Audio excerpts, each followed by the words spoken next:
Dheeraj, let me know whenever you want me to get started. Yeah, we can start with this. Okay, great. Thank you so much, Dheeraj.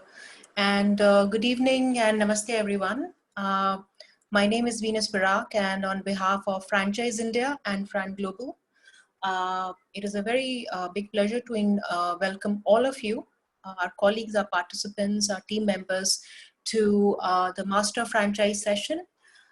These sessions are specially designed and sort of created to really connect with you and sort of really connect with you and give you information which is needed to connect with international franchise brands, and also sort of bring to you some brands which can be attractive for you.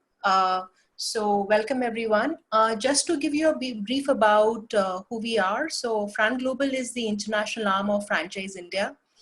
And so we exclusively work with international brands and concepts from all across the world and help them find the right business model, strategy, rollout plan, and definitely the franchise partner.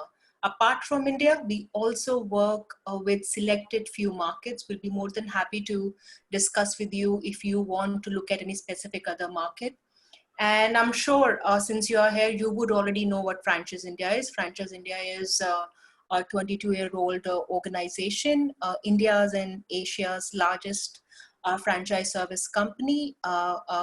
Franchise India is there in franchise consulting, print, digital, and media, in exhibitions, events, and brokerage.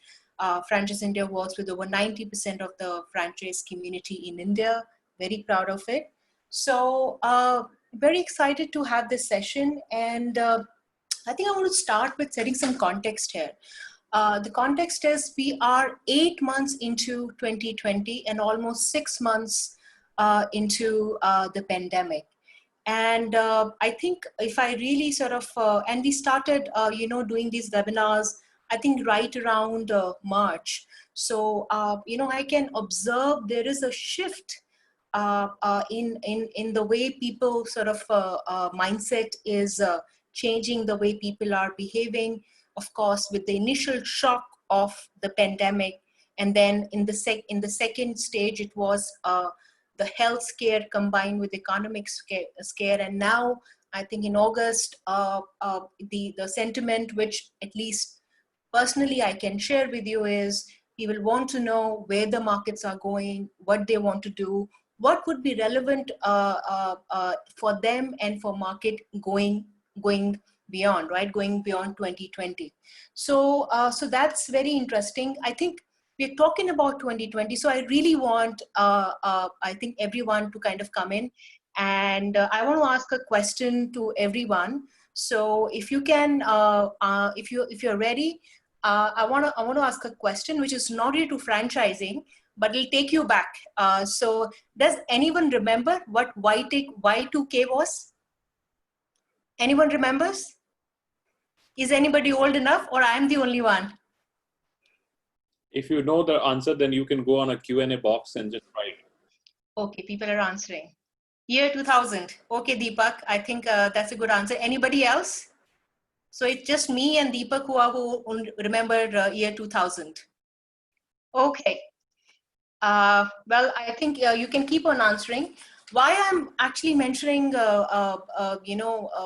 year 2000. So I was a young kid back then, and in 1999, everyone was scared. There was this panic around this whole world, even though we didn't have phones, but it was everywhere. Okay, that as soon as you hit January 1st, 2000, the world is gonna kind of go berserk.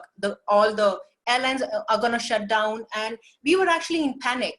And so people were prepared. Okay, they had actually, they built bunkers and everything. But of course, nothing happened and everything went fine. And beyond 2000, especially developing worlds like India saw the biggest development, right? The next 15 years, 20 years, we are 20 years down the line.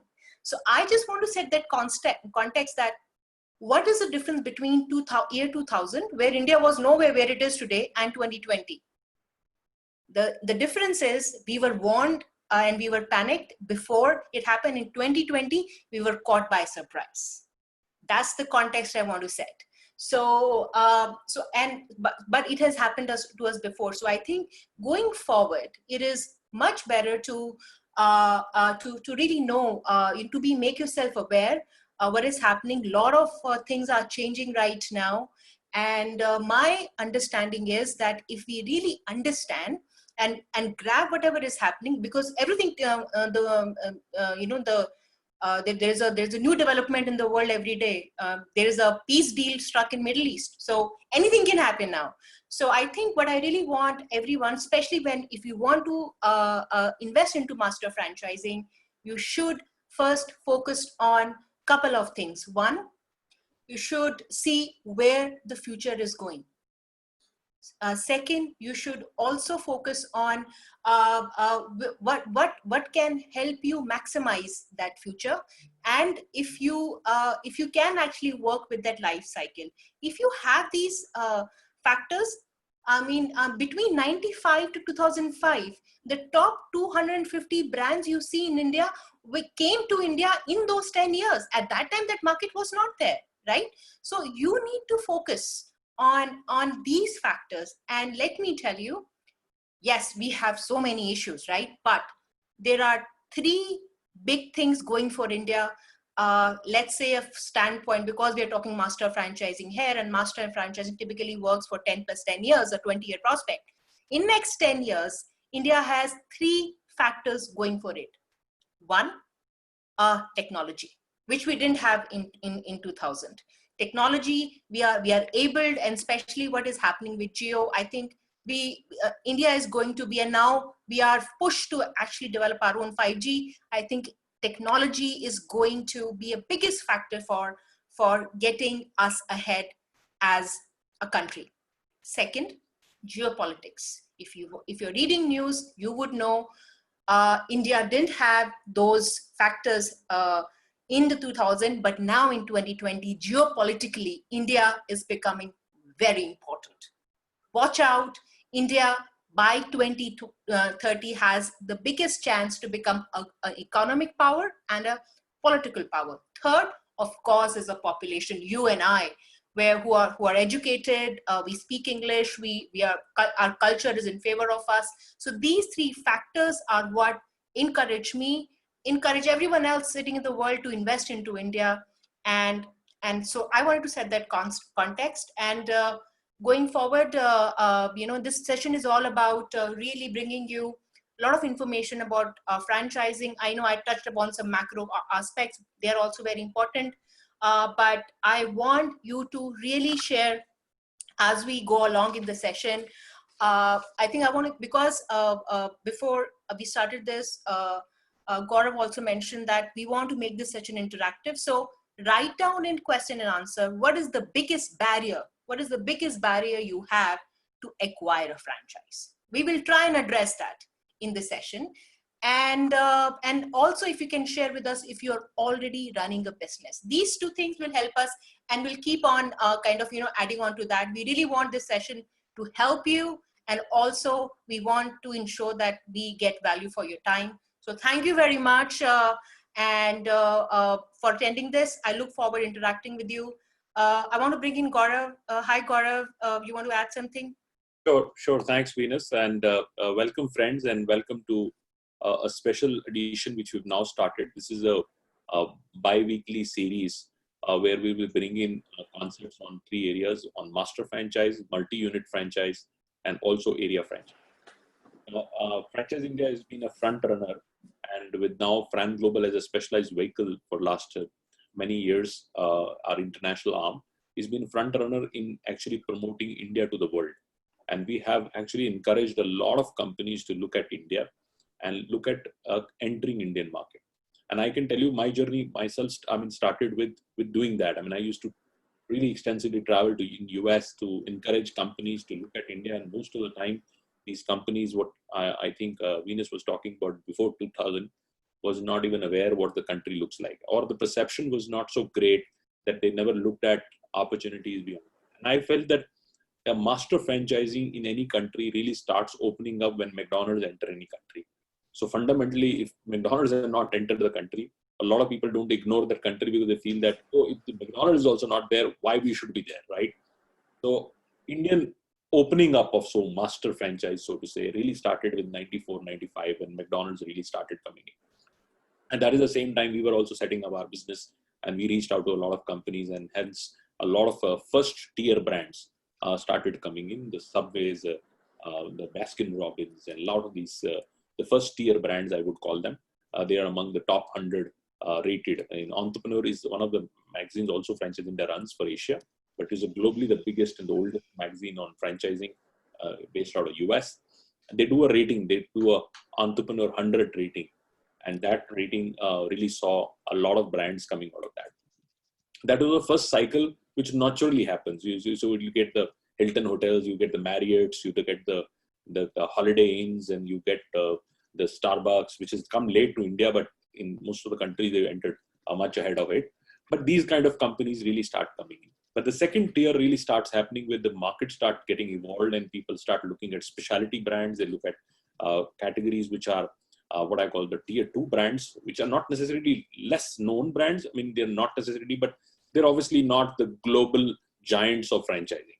And a lot of others which have missed the boat. I mean, like companies like 7-Eleven, which is one of the large companies in the world, but has actually missed the boat entering India. They've tried 4 or 5 times in past. And this time also they signed up with Kishore Biani, and this got stuck again because Kishore is looking to change hands and businesses going into new leadership, and it's what we read about the market. So but we have also seen a changing era of master franchising. Earlier it was very difficult in India. I'm talking about 90s, because the royalty transfers were not recognized by RBI. Anything which is beyond 5% which you want to pay to the parent company was not allowed. So a lot of companies never agreed to come to India because they felt that we will not be able to get royalties out of India. And so what is the purpose of really signing a master franchise? When our regulation changed, and now as a franchise agreement is recognized by RBI, and we can transfer royalties to parent companies, so it becomes much more comfortable. Second, the transformation of trademark and registrations of these companies. They also need to have very strong trademark protection in the market. So that also has been a big comfort. Third, infrastructure. Most of the companies we brought in, we have hundreds of brands come every year with FranGlobal. They come, we take them out and show them infrastructure. I remember in early 2000, when I used to take them to, they would say, oh, you don't have shopping malls in your country. How do a luxury brand do? I did the first luxury convention in India, and 2007, and we bought all the biggest associations of luxury came into India. And a lot of players actually rejected that time. I mean, few agreed. Canali agreed, Ferragamo agreed to enter. But a lot of people disagreed because they said, oh, where would we open up shops? You don't have infrastructure. There was only Oberoi Hotel, which would put these luxury shops in that sense. So there can be only one Gucci in Oberoi Bombay, and you can have Burberry in Oberoi Delhi, and that's about it. And that was the spots which were available. There were no infrastructure available. Now, I think India has about 9 different luxury malls, and there is another, I think, equal number of planned. So which creates an opportunity. The infrastructure also creates a big opportunity to enter. Now, if this is from a brand's viewpoint, brands clearly, what Venus also said, look at a market to come of age when they start coming and entering Indian market. I think that time has come that almost everybody is looking at it. I mean, last month I had calls with companies out of Brazil. I saw clients out of other Latin American companies which never really looked at India. One we saw European, Gulf, Asian, American, North American companies, but never saw Latin American companies coming to India. So we saw that. We saw a lot of companies from South Africa now very, very keen to India because they see the taste palettes, culturally, everything else fits in. I mean, Nando's is a great example. It's an actually South African company, and India has very well accepted that product. There are multiple other brands also, like a Barcelos, which is also available in India. One of our clients, again, is a South African. This whole peri-peri chicken now in almost peri-peri is now become part of even the Indian chips you would have. They would put up a peri-peri sauce, right? So this all is a acceptability of an Indian consumer getting to a level of understanding different,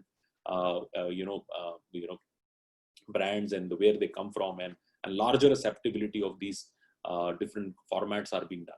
So this is from a brand viewpoint. Brand viewpoint, I would say we should be among the first 4 or 5 markets now from a preference viewpoint for these two things. But the bigger opportunity I see today is from the investors' viewpoint, because I feel that the investors who are looking for biting a little bit bigger piece, they should look at either a master or a multi-unit or an area franchise.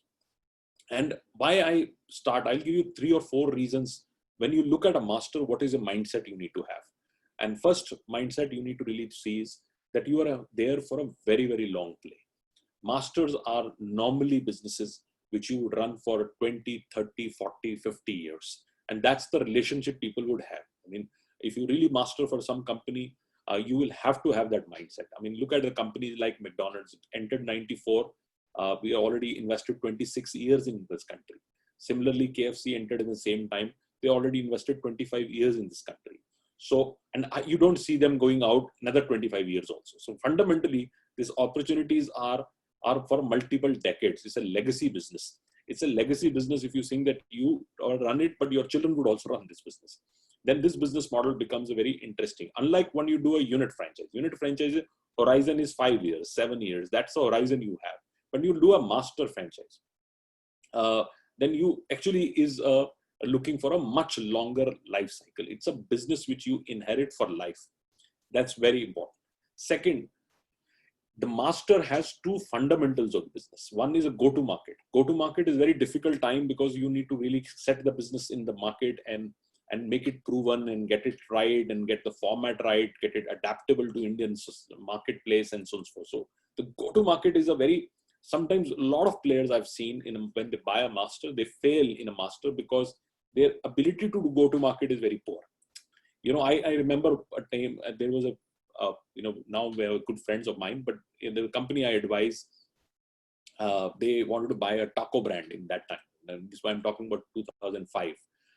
And we advised them to buy a brand out of that thing. So they selected many brands and they selected one brand called Taco Maker, which was a classic American, Mexican Tex-Mex brand, which is there. So they went for training, and then training they understood how to make tacos and everything else. And they came back and started doing the same thing in India, and tacos were not coming out right because we have different flour and what was happening there. And they used to get onto these calls. At that time, the video calls were not there. They used to get for 2 hours phone calls and tell people, they said, why this taco is not coming? I was doing it right in US, but it's not coming here. So the go-to-market can be very, very complex. You need to really see that it needs a greater attention, a lot of effort, a lot of training, commitment from both sides, brand owners, and also from company, a big commitment to go-to-market. But the real value is created by scalability. So go-to-market is a time, take your enough time. Don't get into scalability in the first year. I like the companies which have, I know the entrepreneurs, and I'll give you a couple of examples who really, I mean, there are good examples like there are the Gurmi brothers which have brought Subway to India, and they brought some other brands also. And I've seen their performance. They always are very, very conscious about the first year when they perform. They now brought a brand called Paul's. Paul's is the #1 bakery chain. Now, when they bring in, I see them very slow. They don't go over aggressive. They just settle it right. They set the principles right, structured right. And they actually educate the brand owner also and say, look, let's first year go slow. Let's not really rush. Let's stabilize the business. That go-to-market has to be very well done. And then there is a time to scalability. And scalability means that you need to quickly, because you have a license for 30 years or 20 years, you need to really make sure that in 20 years, you have to, first 5 years would go into built up. Next 5 years would create, what I call great incomes for you. And next 10 years would create value for you. And value can be public listing like Domino's have done. Now, Domino's is more valued than anything. So you need to really split your mindset and say, how do I want to run this business? First 5 years, I'll establish it. I'll what I call the penetration stage. Next 5 years, a more saturation stage. You saturate the market. And then because you're saturated, the value is built. Because now you have residual incomes. Residual income means that you get royalties on regular basis from the market. Like look at a brand called Tony and Guy. Tony and Guy essentially is a 15, 16-year-old brand in India. The first few years, they were setting the ground right. They get through Delhi, somebody was doing Delhi right. Somebody was doing Chennai right. And then they got into the scalability. Quickly went to about 100 odd location. Now they're about 250 odd locations Tony and Guy runs. But now when you are at 150 locations, if you imagine that every single haircut in these 250 locations, you get $1 out of it. And that becomes a very, very profitable business and great value business, because value of businesses are built when you have residual incomes and you have surplus cash flow. These are only two metrics which create a value for companies. So these franchise businesses are great value businesses because they create a recurring revenue model. Once you are able to build your network, you build a network to 100 stores, and 100 stores would continue to give you either a margin on the product which is sold out of these 100 locations, which you don't own. These are capex light. You are a capex light company. Somebody else owns it, but you continue to get a small dollar out of that everything which is happening on that time. That residual income creates a much bigger value creation.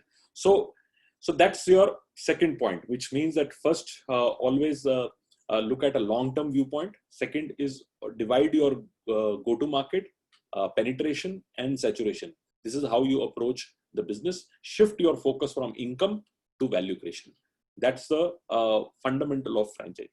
Another thing which is very important for you to really understand is that how to choose a master. First is a very different assessment of, I will call the organizational capability which you have. And second is the opportunity which you forecast for next 20 years. So these are two areas which I have to marry. So you need to see I've seen sometimes the opportunity was great, but the organizational capability to run a business like that, I've seen a lot of failures in food. Why? Because food is a very demanding business from an initial operational capability. A very large, it's not like a unit mindset. When you run a master, you cannot run like a unit. It's not about just getting somebody sends you the stuff and you just assemble it and deliver it. And you just have to look at the aesthetics of that store and look after your customers. That's not the master. Master is actually setting up the supply chain, getting the product right, continue to create innovation, create a brand communication, a lot of things. It's a master franchisee is, in a simple form, is a mini franchisor. Exactly what a franchisor has to do to build the brand, you have to do the same thing. But the only difference is that you're doing another geographical location. And most of the time when you take a master, the brand is not so much known in the market. While we always want that, oh, get me this brand because we have heard this brand, but most of the times, a lot of examples I can give you, people would not know. When I started working with Baskin-Robbins and we used to sell franchisees, people didn't know Baskin-Robbins, really speaking. But now everybody knows Baskin-Robbins because everybody knows that. When I did Cookie Man in India, nobody knew Cookie Man. So nobody would understand that thing. So there are many examples I can give you where people would not have even heard about the brand. When we sold a luxury brand called Longchamp in India, people didn't understand Longchamp in India. So there is always, there would be some people who would always understand and appreciate that brand in the market. But I can give you a lot of examples. We've done about 300 market entries and people would not understand what the brand really stands for. Now, the final point before I open up some of the brands which we would like to share with you and make it, as Veena said, more interactive in discussion. I'll give you some sectors which would create a much bigger opportunity in master franchise. And we are very actively at FranGlobal. FranGlobal is led by Venus, and she has a lot of people working with her, which are research team. They constantly research and see what is 3 to 4 years from now, what is 5 years from now, what is the category creators. And when you're looking for 30 years, you always want to create a category. Like for one of the examples, like yesterday, Venus and I was on a call with a client which we're trying to bring into India. And we clearly see this as a category creator. It's a senior assistance business, which means that elder care is a very strong category globally. But in past, we never wanted to look at it. But now I know post-COVID, it's a category which has no brainer to me. You need your elders to be looked after and you need a professional team to do it. You don't want to trust the local ayahs and things of that nature. You have security issues, we have other hazards, and you have now safety, hygiene, everything is a big problem. Now, if your parents are in India and you are living in US, you don't want to give it to people who don't know this stuff, who don't have basic technology to tell you what is going on. So elder care is a big opportunity we are looking at. We are looking at, like, she's brought in a company which is called iCode. Now, just we brought the company and suddenly the education regulation changed and they said post 6th class, every kid has to have coding. Now, this is especially school for coding. And we really see, and this is one of the statements long time back, the president of US, Obama, really said that coding and computer education has to be a must. It's a new life we are all. If you want to live the digital life everybody is talking about, then the education has to also come in. So very clearly, we are looking at that space. Overall child development, we are very, very bullish. We feel that child development would always be a very strong category in India. We are looking at a lot of unique concepts in hyperlocal delivery. We are very strong on the services side. We are very specialty services like air conditioning cleaning. Now that's now if you have ducted, people are talking about sanitization, but how you do the duct? You cannot open up like this. You cannot tell your boy to get inside the duct and clean it up. You need a specialized service. So a lot of these services which we are looking at. While we are looking at conventional businesses also, we're looking at strong food brands, top of the line fashion brands, top of the line. But fashion, when we're looking at now, we're looking at both online and offline. We're doing a lot of O2O kind of a capability. So multiple opportunities today at a given point in time. FranGlobal represents over 75 opportunities. At a portfolio level, we could have about 400 opportunities, but 75 are mandated for a market to enter between 2020 and 2021. So that's where in that. But now the final point is, master franchisee is unlike other franchisees. A lot of people like say, oh, can I get this master franchise? What is the investment? This doesn't work like that. This is one of the areas which frustrates me, because fundamentally a lot of people come and say, what is it going to cost me master franchise? And so what is the answer? This answer, even the company cannot give you. Answer is, what do you want to do with the brand? What is the plan? How many stores you want to open up? Which locations you want to open up? What is the target? What is the rollout plan for next 10 years? And depending on that business plan, which is mutually agreed between a master franchisee and the company, there is a value which has been agreed upon. So this is a big level, large commitment partnership. And unless and until both sides really define that, what they're going to do with that. And most of the times, I've been part of selling master franchise in equally Venus, and I think she has a lot of experience in doing some large ticket transactions. She just completed a very big French company transacting in India. And most of the times, we have never really seen the brand owner coming in. And even the brand owner wants to put a price, we say, stop, don't put a price. Let's hear what is the plan the franchisee has. And franchisees, sometimes good franchisees have very compelling plan, very, very good plan. And I always tell them, write the most conservative plan. If you feel that you want to do only 20 stores, just write that, because you don't see that beyond that. I mean, that's after that, it can be an appetite. Some people go and make over commitments, and they would just try to impress the as a master franchisee, impress the company and say, oh, partner with me because I'm the guy who can take you every corner of this country. And I don't understand why would you make that kind of commitment, because eventually it would be written in your contract and then you have to really service that contract. So there is a lot of understanding, and it's a very complex way of handling a master franchise. And that is why we started this new series. It's called MMA Show, which is a master franchise, multi-unit and area franchise show. And this would happen every fortnight, where we will bring in some new opportunities. We'll talk about the ways and discussions on how we can really go through. We will take a lot of questions which you want to do that. But if your journey is really about acquiring something which has a legacy business for you, anything which would be staying with you for generations, then master is a good opportunity. Area multi-unit is normally where you buy a rights and exclusive rights, and you don't sub-franchise, but you open up all your own locations. That becomes multi-unit. And area is when you want to really take a smaller area. And a lot of times I tell companies, investors, they come and say, I want a master franchise. I say, why would you want master franchise? You have no ability to understand all the markets of India. And if you don't understand, why do you want to park it? Become champion. Like I'm giving example of good operators like Gulrees. They've always have been very, very focused on their own market.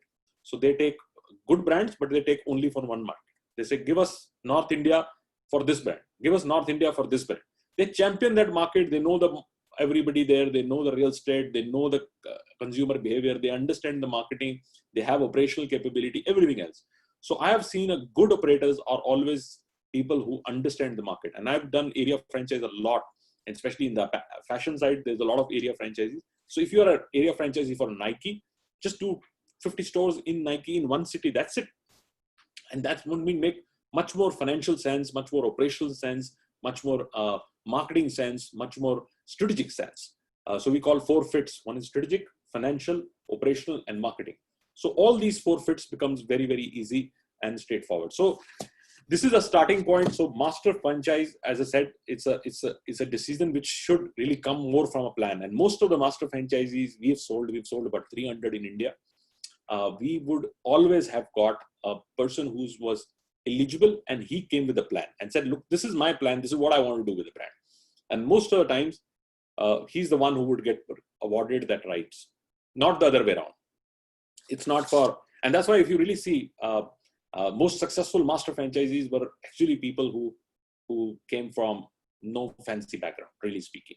And they really was great operators, and they were able to build.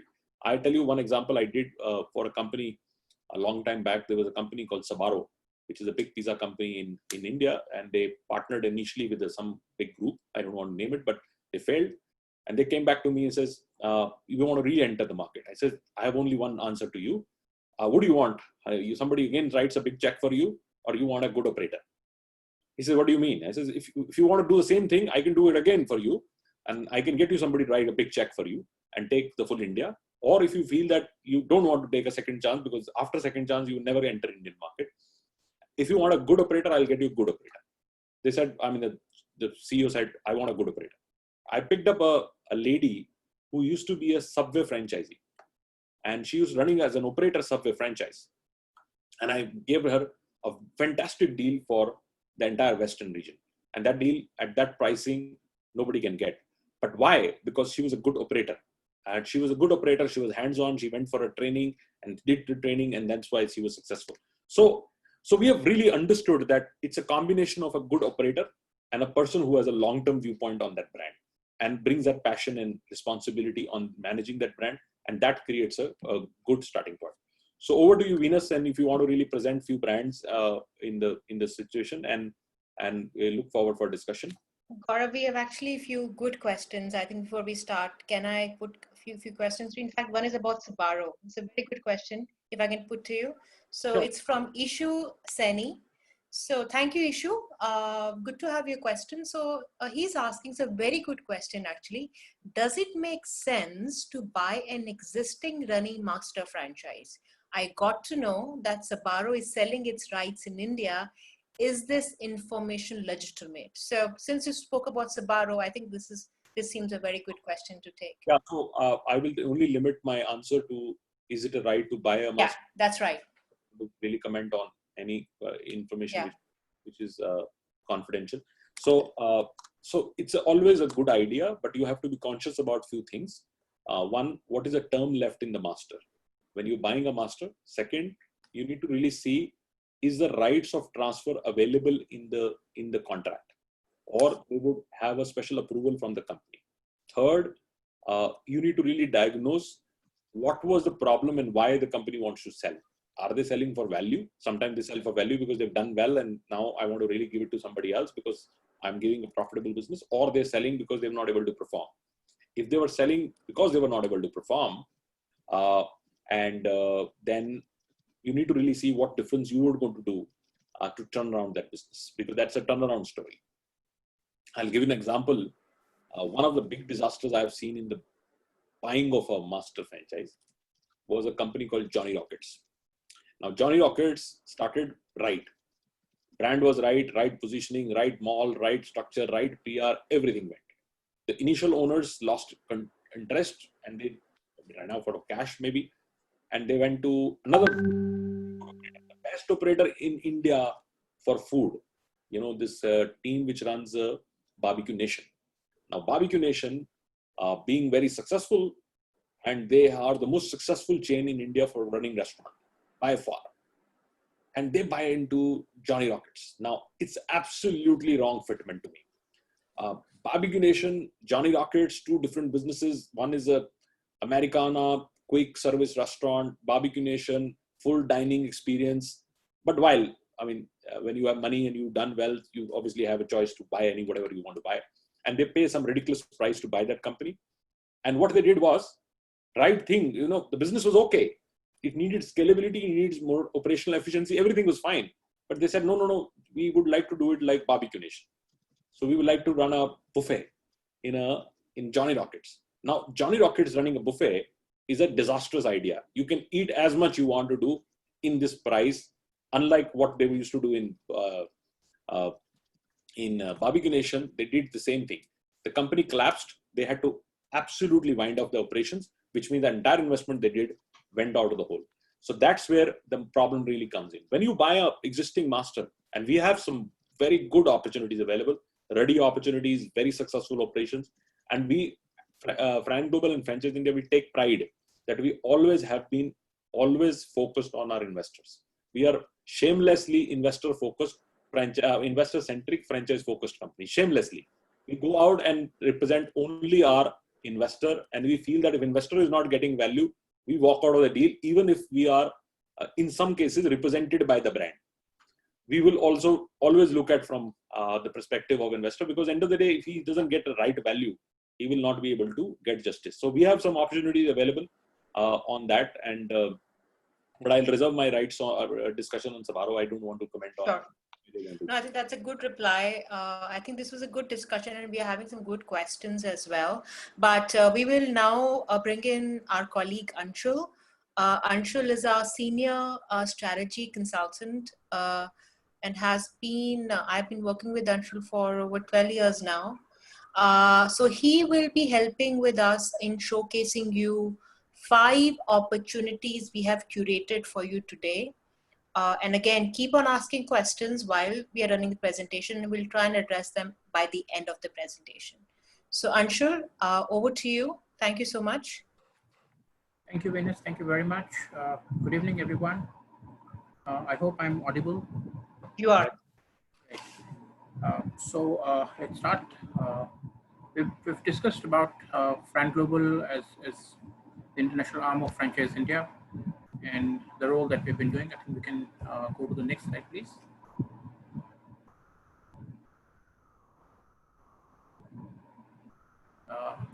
That's Venus as CEO of FranGlobal.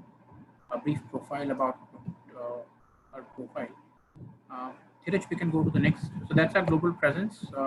FranGlobal as such, we're there in these 7 countries outside of India: Canada, US, UK, Greece, Singapore, and Australia. Of course, through some of our associate offices and through our partners. Okay. So FranGlobal has been very successful in terms of doing deals across the mode of entry.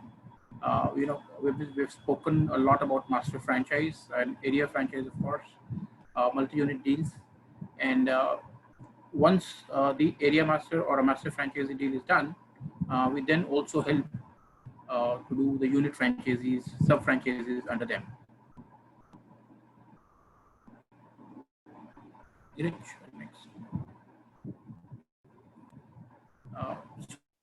So Gaurav sir has spoken in great details about who is a master franchisee. I'll just highlight 6 points here. Master franchisee, as has been discussed before, master franchisee has to play the developer role, which means you need to develop the number of stores as per the obligations signed in the master franchise agreement. And this is where you know, a plan has to come from you that this is the potential, this is the realistic number of stores that we can do over 5 years, 10 years period. Right? Second important role is to be you know, play the liaison role between the brand and the sub franchisees under you. Right? So all information, all products, raw material, training, you know, so all this information that you receive from the brand needs to flow through to the unit franchisee. The other way also, as a master franchisee, you would be collecting the royalties from each of your sub franchisee and sharing that with the brand. So very important role this to play the connectors role. Third, as an analyzer, of course, there in the market, you need to keep your eyes and ears open. You know, keep yourself updated with the market developments, emerging competition, new formats in the market. You know, new competition may be coming up with exciting franchise proposals. So all that information, we need to have access to such information, collate that, filter that to an extent, and share that with the brand. So together with the brand, then you can also, you know, create some new exciting opportunities for your further development in the market. As a manager, of course, you would have your team. Direct 1 second, please. Okay. As a manager, you would have your team, which is first is franchise development, which is developing the sub-franchisees. And of course, then you need to have an operations team, which helps running the sub-franchisee network efficiently, right? So you need to play that role of a manager, managing your team efficiently, and then the team is managing the network properly. The trainer's role, as I said, the training that you receive from the brand needs to be passed on to the unit franchisees, so your sub-franchisees, and brand would like you to take that role as well. Last but not the least, of course, as a PR officer, as a brand representative in the country, you would have a role, to represent the brand in multiple forums. So you need to be ready every time with a 1-minute talk on the brand. So that is, in a nutshell, as a developer, as a connector, as an analyzer, manager, trainer, the PR officer, this is what a master franchisee needs to be doing in his tenure. Next slide, please, Dheeraj. Sure. So in this presentation, we're looking at 6 brands. We start with iCode. So iCode, we can go to the next slide, please, Dheeraj. Okay. So iCode is a very exciting opportunity into computer coding and coaching services. Of course, this is an after-school program for kids from K-12 segment. Differentiated business model with multiple revenue streams. We'll discuss about these in our subsequent slides. This is from US, and they have 11 centers in US. Very nicely done. We have those slides in the next section. So strong on-site, off-site. There's a hybrid model and online only curriculum. We have that also. Dheeraj, you can go to the next, please.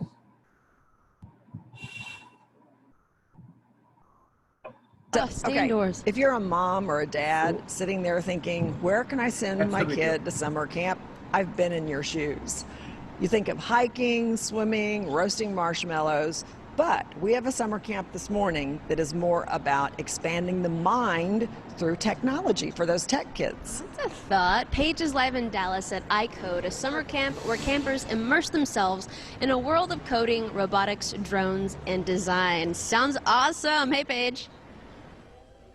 Hey, good morning to you. Good morning, Texas. I tell you what, this is indeed an awesome camp, something very different for your kid, for those kids that are interested in technology. Now, you see my eyes darting. That's because there's a little drone flying around. That's one of many things that these kids can enjoy here at iCode. This is Abid Abidi to tell us more. He's the CEO of iCode. Tell me about how this whole thing started. It's a great program. It's an after-school program that teaches kids robotics, computer programming, but more importantly, Paige, I think we teach kids the soft skills that are so essential. The soft skills, define that for me. Like collaboration, teamwork, right? Because when you're a technologist, you're not working on your own, right? You're working with other people. So I think teaching kids the soft skills are critical. Now, programming teaches kids a lot of things like computational thinking, critical problem-solving skills. So I think it's important that the kids come into iCode or a similar sort of program and learn the stuff that's important. Right, and they're not just sitting in front of a computer. This is pretty impressive. I'm going to take you on a tour. I'm going to introduce you to somebody else as I walk inside here. This is Bobby Jones, and what I love about this is that you also are awarding the kids as they go through some of the classes. They earn these different belts, similar to what you would experience in karate, but these belts are a little different. Right. So what we do is we start with K through 12. So we'll start with kids as young as kindergarten, and we use technology to help them learn how to think. So we teach them computational thinking, critical thought, creative process, so that you don't quit the first time that something changes. So they move all the way through here. And what's cool about this is at the end of each belt, there's a belt project. So they actually have some work that they can show when they come to the end. So and let's look at these belts a little bit closely because they have a hidden surprise inside. Check it out. They have a USB that's mounted in there so they can take their work home and use the different pieces. But just like in martial arts, as they acquire skills, they move up the belt system. All right, let's keep going. We've got so much more to see. We've got kids already in the rooms getting to work. As you can see, they're not just sitting behind the computers. They're also having a lot of interaction. It's collaborative. But in this particular case, they're learning about graphics, all kinds of graphics, including 3D graphics. Sure. This is a program called Tinkercad, and they develop 3D objects based on geometric shapes. So cylinders, squares, and as they build those pieces, when they finish it at the end of the camp, we print it out on a 3D printer. All right. Also, you can learn about robotics. Okay, now when I think about computer camp, this is what I think of. I look at these robotics, and these kids are learning about how to make a robot. How fun is this? And then at the end of the camp, it's like an epic battle royale. Yeah, it starts it starts out all physics and very interesting stuff, but by the end of the week it sounds like a bar fight because the kids are just roaring and charging. And so right now they're kind of going through an obstacle course to kind of learn how to control the robot, how to have it move autonomously. So it's pretty exciting. All right. Well, as we move along here, the latest in technology is certainly nothing is being compromised. You can see some things such as the 3D printer. It's already at work. They're being exposed to what's hot on the market right now.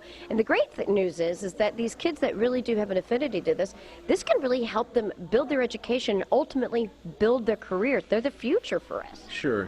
One of the things that we find is that, every kid can benefit from teaching about technology, because no matter what profession you go into, it's always going to be some kind of technology, whether you're a doctor or a lawyer, or if you do actually go into technology as a profession.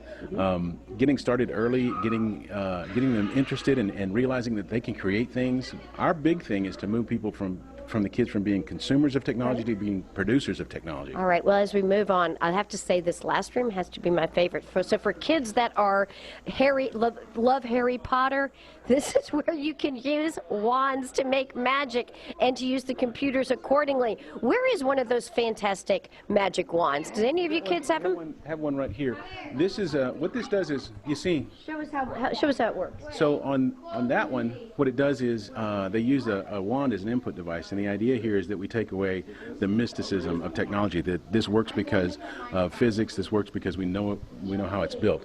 Now what's exciting about it is as they get excited, they don't realize that they're learning stuff. They don't realize that they're starting on a journey that is endless. I mean, anything that you can think of, you can do with today's technology. So once they get this idea that they can be creative, then there's no stopping them. And this can also make parents feel good that they're having screen time, but this is productive screen time. This is not just, trying to get to another level with regards to a video game. These kids are learning the technology behind it. It's really important. Great news that iCode is blowing up. There are now 8 locations. They're accepting reservations for your kids to be enrolled in this summer camp. It's really exciting. It's a wonderful way to spend the summer. Thank you so much for introducing this. Thank you. All right, you can find out more information on their website. All right, I'll send it back to you.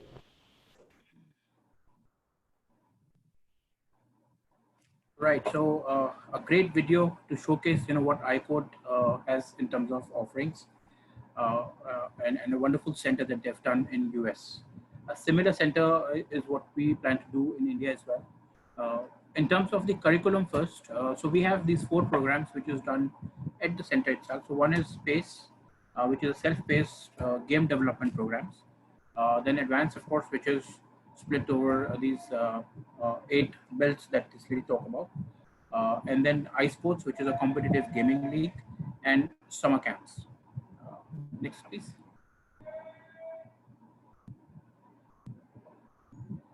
Yes, so this is the advanced program. As you can see, there are 8 belts here. And the beauty of this program is that, depending on kids' aptitude and skill sets, you can start anywhere on these 9 belts. So you need not start on the foundation. It can start anywhere and go up to master black belt. Another very important aspect is that a lot of the problems we've seen in the early education, early learning or STEM education, is because of short-term programs and you have to continue to recruit new kids, and that becomes the cost of acquisition goes high. So in this case, when the kid starts with foundation, because he's done well, he continues to acquire new belts, and he can actually stay for entire K-12 and continue to acquire. It becomes a kind of a new achievement for you. You continue to achieve new belts. So your cost of acquisition really goes down because you're having the same kids coming for an advanced program. And this is an ongoing innovation and journey. And this is started with a gentleman called Abid, who's actually Indian origin from Hyderabad, moved long back to US, and he has a passion to bring this to India. We're having opportunity of this company for area franchise. We have also, if only somebody who has a very strategic advantage, means that you are already in some form where you can complement that you can handle India, then we can talk about master. But we are also open for a multi-unit, especially if somebody wants to say, I want to start Hyderabad and I want to put up 5 locations in Hyderabad. But over the time, you don't have to do it immediately. You can start with 1 location and then go to other locations also. So we are looking for multi-unit. We're looking for a area largely. But if somebody has a very compelling profile, then we can look at a master for India. Anshul, we have to go fast because we have to cover 5 and we are short on time. Sure. That's the PACE program. It's a self-paced program. The kids do it all by themselves. Program in detail. If somebody wants to really go, we will set up the calls with Venus and team, and to have maybe a 1 hour or 2 hour discussion on detail. So we'll, in today's session, we'll try to touch upon opportunities which we are giving, their origin, their performance, and then we will go into detailed discussion. So this also, financial also will not touch upon at this point, because again, I said, depending on what interest you have, your area of franchise or a master, and please use our business hotline number, and there's a WhatsApp there. If you say you want to really set up a discovery day with the iCode, then we will bring in the founding team, which is a US team. Venus and team would come in, and we will have at least 2 to 3 hour session with you, take you through the whole cycle. Because again, I'm saying, I don't want to throw numbers because sometimes the numbers make no sense depending on where you really want to set it up and how you want to set it up. But this is a great opportunity. It is a combination of STEM. STEM is science, technology, engineering, and mathematics. So combination of that with strong coding background and a lot of digital sports, which kids are now competitive sports on gaming and things of that nature. So it also has a very practical, and now K-12 in India has invested that 6th onwards, coding is must for the new education survey and program which is coming in. And I think India can lead this program. But to create years and years of content, it takes a lot of time. Fortunately, this is an Indian origin guy who's gone and done very well in US. So we're very proud to bring this brand to India. And he's also very emotionally connected to bring this brand to Indian market. So if you have any background on this business, you can reach. Next opportunity is. Okay. So next we have. Yes, sir. Go ahead. Okay. So next opportunity we have is such. This is a laundry and dry cleaning brand from Philippines. We can go to the next. Such started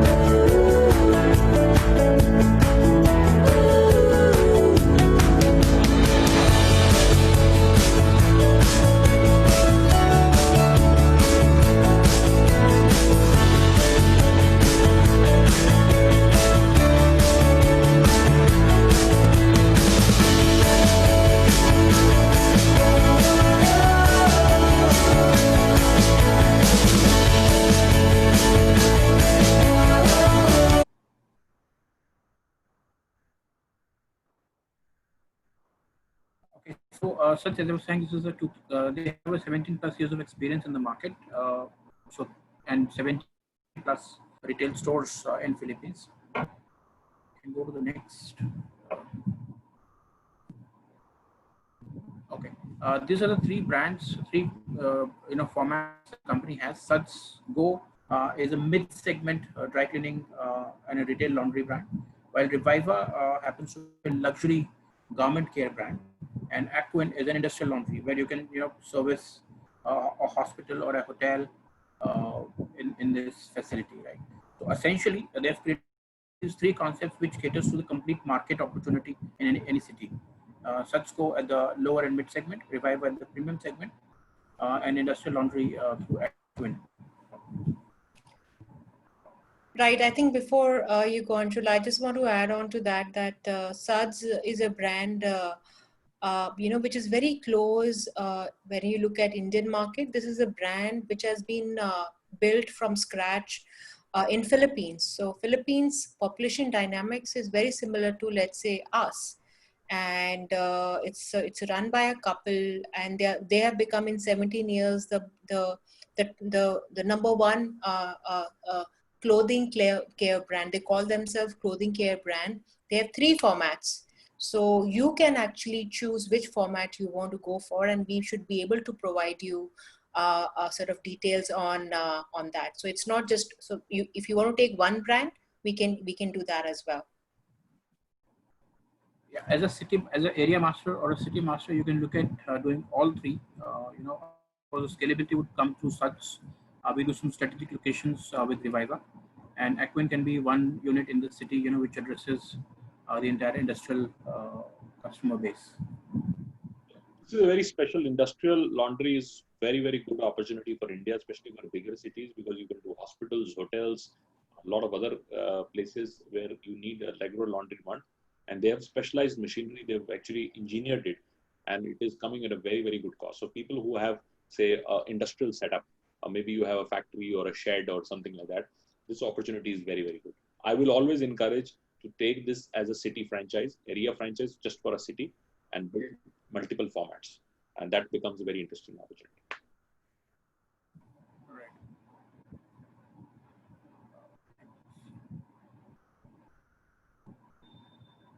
So that's what we're not talking about. Information for the master. Okay. So next we have JJ Chicken. This is a UAE-based brand. JJ in Arabic means chicken, right? And this is a charcoal grilled chicken based QSR format. Go to the next. And as you can see, the few of the highlights. It's a grain-fed, hormone-free. Some of the menu items now: burgers.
Right, so quite a wholesome menu company has, which is ideally suited for a complete family dining. Right. We'll go to the next page. So this is a QSR brand, and very strongly, I would say, from a product viewpoint, best suited for India. Even while they are very successful in UAE, in Dubai, very, very successful. But I personally feel this has more opportunity in India than even in UAE for various reasons. Because the food is a charcoal grill product, much healthier and very close to what Indian palate likes. While they have the fried chicken also, they have the burgers also, they have the shawarmas also, and they have a lot of salads and other options which are available, meal options available. But their grilled chicken, this is charcoal grilled chicken, is a specialty. If you really go, especially in South of India and even in other parts of India, this goes very close to what frontier cuisine in India is.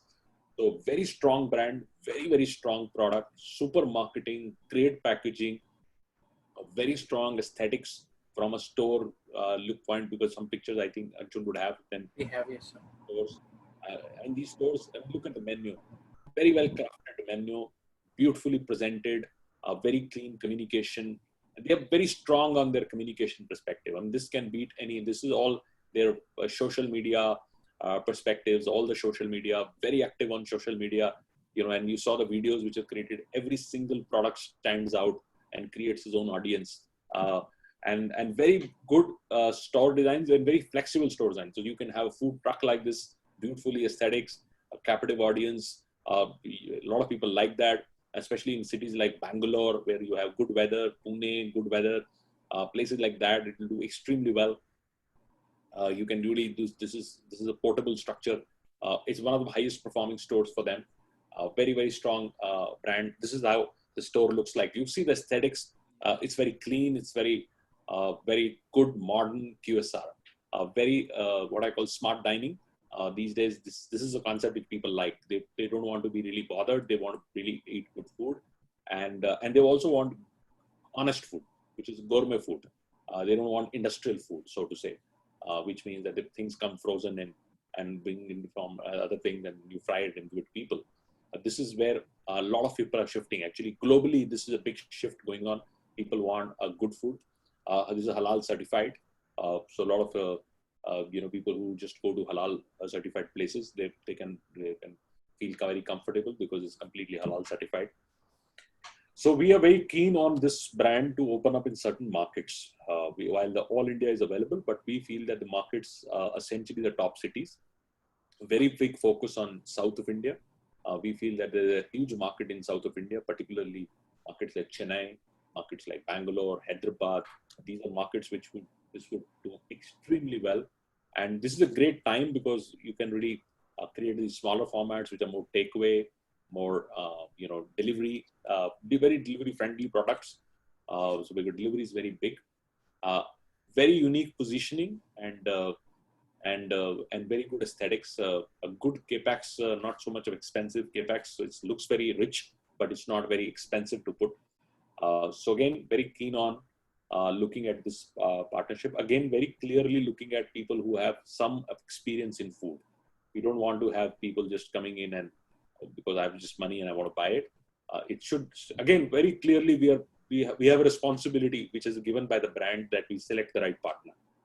So very important for us that we really select some good partner who has a good plan to present. And if you present a good plan, then certainly, I mean, everything else can work out commercially, financially, everything can work out. But how compelling is your own profile and your commitment level would be making all the difference.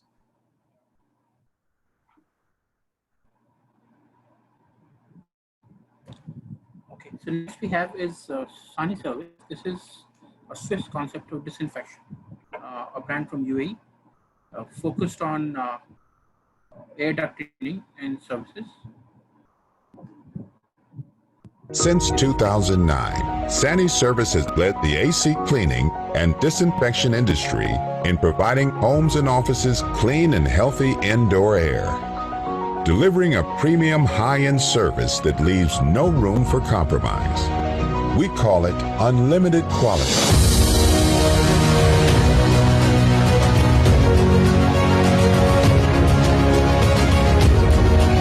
With almost 7,000 houses and offices and 38,000 AC units cleaned and disinfected, our expertise in our field is comparable to none. And what drives us every day to provide this unmatched superior service quality? It's the small things that are important to you. Sani Service, the Swiss concept of disinfection.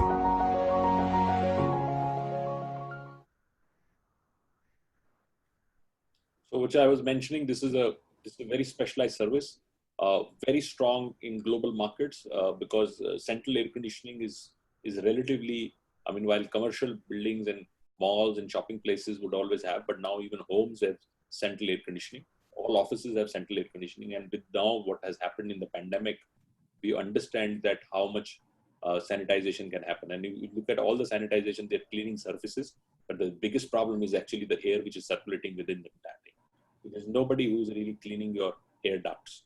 And looking at the pollution levels in India and pollution levels in homes in India, the air in the ducts really are the biggest problem. And especially the problem becomes even bigger, elevated. And that's why people pick up a lot of infections when they're admitted to hospitals and other places because they actually are exposed to a lot of circulated air which is not clean. Because the ducts cannot be cleaned normally. It is a very big process. This is what we call the man in the truck concept, where you have a van. In India, you can have even an omni van or any other van which is not so much I think, but you have a van where you keep the equipment, a team goes there and does the service. Each service can be as high as 10,000, 15,000, 20,000 and upwards of that. which means that if you're doing a big commercial place, the service can be about ₹1,00,000 for doing it. People would get it done every 3 months, 6 months.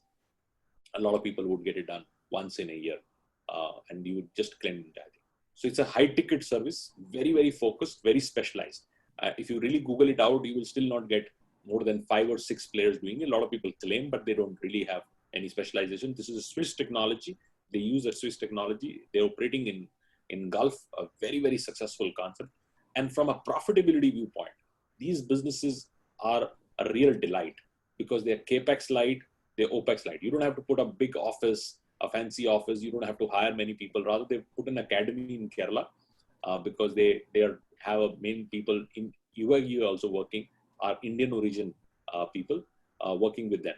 So they want to transfer some people there to train people. So it's a very good opportunity. CapEx light, very good operationally. Again, issue is they don't want to give it to one person all India. They want to really look at profile. Rather, the founder of this company is actually a Swiss gentleman. And if you know Swiss people are very, very, very fussy about precision. And they have a precision in the mind, and he's rejected a lot of profiles. So we are finding it very difficult sometimes to really convince him because he just wants a top operator. For him, the only thing which matters is quality and quality and quality. And that's why he uses the Swiss word, because he stands for quality. And that's why he's ruled this business of the best of the hotels and the best of the places in UAE. He's able to do it because of his eye on quality. So that's where this company really comes in, and a very good concept. Looking at Indian market, very scalable, very, very profitable business model. A city-based franchise we are inviting. And if you feel that you have strategic fitment, maybe you come from a service background or you have something which fits into Sanicare, please reach us and we will set up a full, again, discovery day, which is 2 hours or 2 hour plus for taking you through.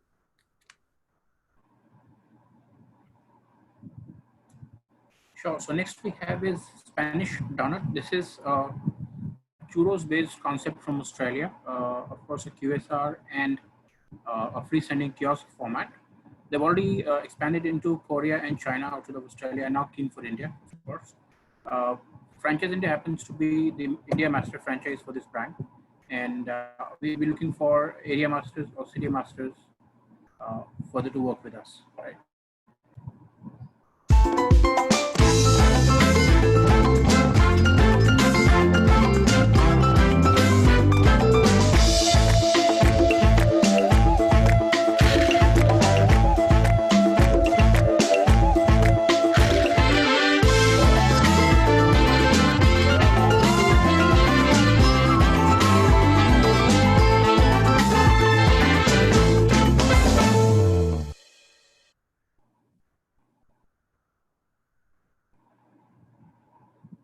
So a wide variety of menu, 100% vegan and non-alcoholic products. As you can see, there is cafe, there's cold cafe, ice creams, and some of very delicious products here.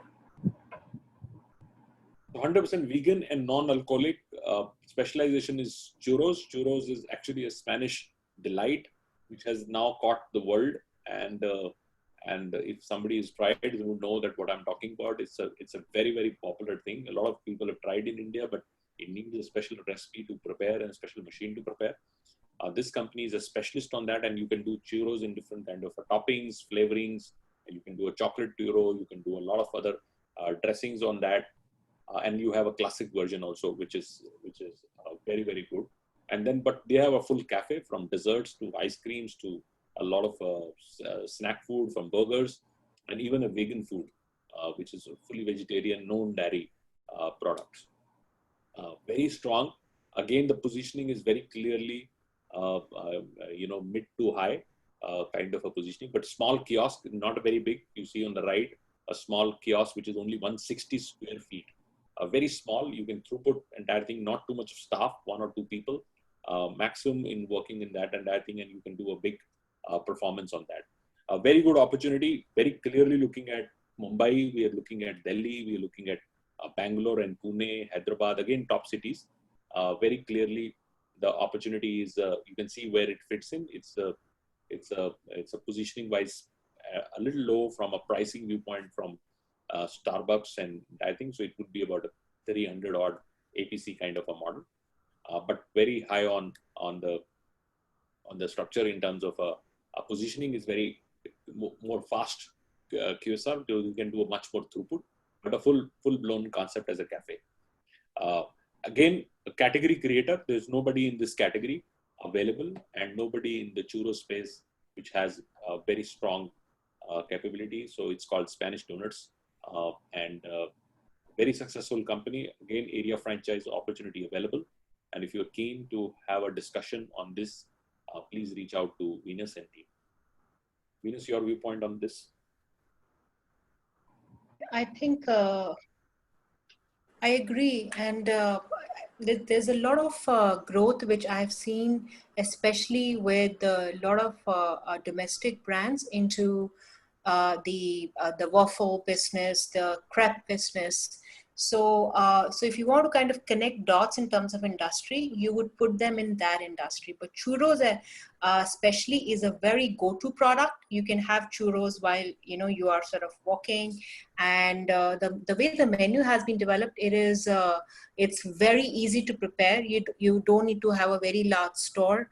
And the product is such that, again, you can eat almost every day. Once you get a customer, just like the way it has happened with the waffle business, the customer is going to keep on coming back. So it's a business and it's a brand where, you would have a lot of opportunity to really have to have continuous customers.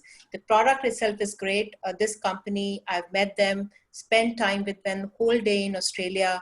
They run their cafes, plus they supply to all major supermarkets their churros. So it's a very established product. They know what they're doing, and the way we have built the model in India, it can be fit anywhere. It can be fit in a small kiosk, and we can even build a cafe. So if you're near a market where you have different kind of real estate, this is the brand to go.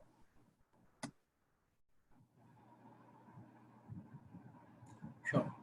Next we have Pack 45. This is a gym concept from UK. The good thing about this concept is this is 2,000 square feet, low on investment, very efficient model, and can fit in any of the markets that you want to do, right?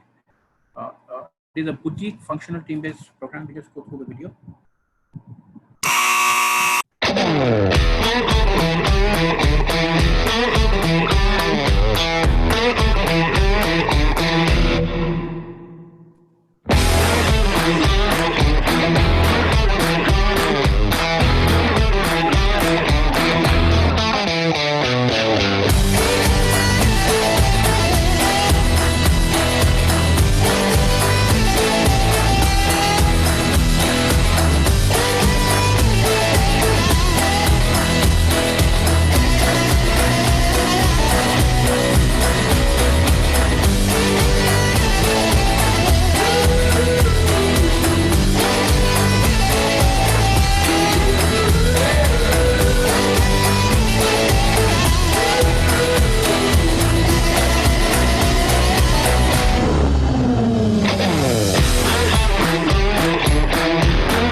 Right. So as you could see in the video also, the focus is on teamwork and less focus on the equipment.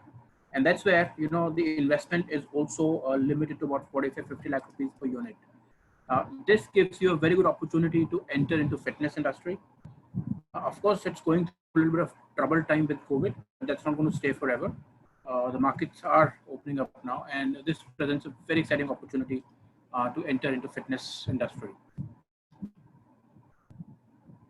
This is a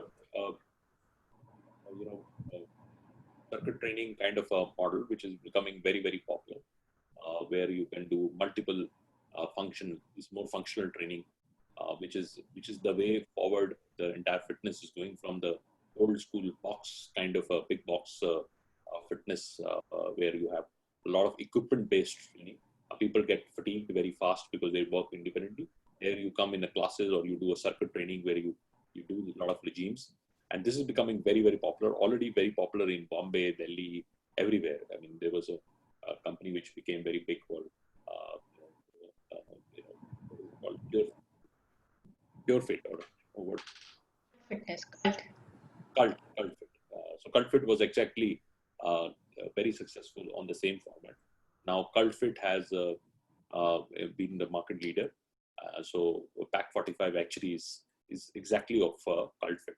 So if you see, the biggest chain in India really mushroomed and did best in the market from a financial performance, and also from this was Cult Fit, and Pack 45 is also very similar, much advanced from a programming viewpoint, from a technology viewpoint, from a training viewpoint, because they're essentially coming from trainers, and they run in the best of the market. Most demanding market for fitness is UK, so they're one of the top most performing places in UK, and now is also available for India. Very reasonable cost, because otherwise if you do regular conventional gyms, it costs you a very lot of money. It can go up to 2 crores, 2.5 crores. But when you do a Pack 45, it can fit into about 40-45 lakh rupees kind of investment. A very interesting business model, and I think going forward, fitness would be very important for people post-COVID. You know, a lot of people are telling me that what would happen, rather, I mean, there would be queue if tomorrow they open up and people start going and a little bit of a vaccine is around. This would become very interesting. And space is only about 2,000, 2,500 square feet. And if you have that kind of space, especially if you own that space, then this can be a very good opportunity. I think just to add on a Pack 45, there are two big factors which are, and again, we have worked very closely with the Pack 45 team, which also runs and owns Easy Gym in the UK, which are in the UK high quality, low cost gyms, and they have developed this concept. So there are two very different points for this. One is the stickiness of the brand. So the biggest challenge with gym subscriptions is that about 100 people sign up and only sort of 20 actually stick. In this kind of a format, because there is, every time you're going to a class, there's a different class. And so people keep on coming back. So the stickiness is, of course, not 100%, but at least 70-80%. So that's important, because people will keep on paying you their monthly fees. And the second part is everything is on digital platform. So the trainer does not have to think, okay, what they will do today. It comes on the app and it's delivered. So it's very simple to operate. You can open this in any neighborhood.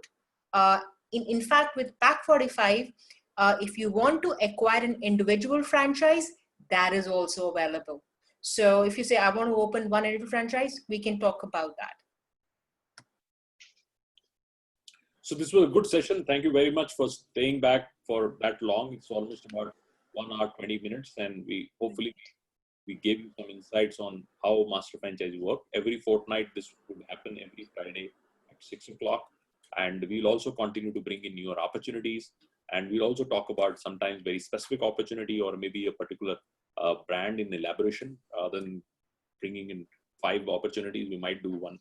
I think so. You put in your calendar if you really are interested in looking at a master franchise or area franchise within the next few months. Then this might be very helpful for you to go to an exploration stage and explore newer opportunities and see that. I'm also putting a hotline number, which is a business hotline, which is monitored directly by our leadership team. So if you have interest, just send a WhatsApp and give a little profile. I get sometimes people writing WhatsApp and saying, hello, hi. So I don't understand what are they trying to get to, you know. So if you want to really put our valuable time in this, especially in the master franchise, it takes a lot of effort and time, and especially our leadership team, which has to put a lot of time in any discussion. So please write a little bit more about you, so that we understand and appreciate where you're coming from, and we will also respond in the similar manner. We'll give you all the information, whatever is required. So any last remarks, Venus, you want to do? I think this was a good interactive session, and that is what we want. We look forward to actually take a couple of conversations ahead. Reach out to us on our email, on our number, and we can align a session, and we look forward to having the next one. Give us your feedback if you want a specific topic to be covered, specific brand to be covered. We would love to do that. Thank you so much, everyone. And good night. So somebody's written a question I should take. Vijayant has taken. Sure. What is the minimum budget required to buy a master franchise? Now, this is again very hypothetical. Depends on what brand you have, what opportunity, industry, what is the rollout, and so forth. But there are good opportunities available. Sometimes you don't have to look at international brand. When you look at MP, I will not recommend you just directly go international. Take already established India brand, which is already either come in India, and take a rights from them. So not go with directly with a global brand. Maybe somebody who's already successfully running in Delhi, international brand maybe, and take a rights for MP. But MP, you have to be very sensitive which brand would work. And there are good brands available. Some international good brands are available, and you can do that, and that would be very, very successful. Okay. I think, thank you so much. Thank you very much. Thank you. Take care.